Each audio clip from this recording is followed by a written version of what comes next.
Et non loin de là, à Champion, en région namuroise, l'Institut de la Providence a décidé de consacrer une heure de cours au futur de la planète avec cette question: comment faire au quotidien pour la préserver? Mathieu Langer, Benjamin Van Kelst.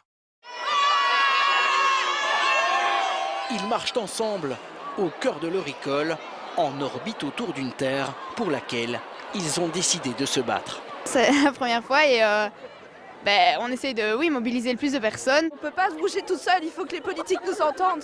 Voilà, quand on entend, on se bat, mais quand on entend en 2037 que le trafic aérien va doubler, moi ça me fait peur. Les 1200 élèves sont impliqués. Les autres ont fait vraiment bien un cercle, il faut vraiment fermer un cercle, donnez-nous par la main.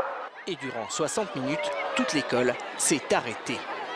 On est vraiment dans un objectif de citoyenneté. Et donc les élèves revendiquent, développent des propositions, en discutent et vont pouvoir les proposer pour acter un changement. On est vraiment dans ce qu'il faut. La planète est là et c'est important de la sauver, mais aussi de rendre nos élèves citoyens actifs. Actifs en classe, lors de groupes de discussion. C'est beaucoup plus important de faire des petites actions chez soi, prendre le vélo, trier les déchets et tout, que d'aller marcher à une manifestation et louper une journée de cours en plus. Il y a beaucoup d'élèves qui pensent que vraiment juste aller manifester ça va marcher. Alors peut-être que ça va marcher, mais je pense que si tout le monde commençait à faire des choses au quotidien, déjà ça changerait beaucoup plus.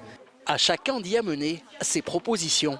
Prendre les bols à soupe de chez nous et les amener pour prendre notre soupe à la place de gobelets en plastique, etc.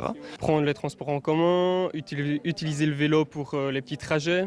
Profitons justement de cette énergie-là. Et là, les jeunes nous montrent bien que leur priorité, pour le moment, c'est ça. Rendez-vous tous à la manifestation avec vos parents. Impliqué depuis plusieurs années pour la protection de l'environnement, l'établissement encourage vivement ses élèves à participer à la marche nationale de ce dimanche pour le climat.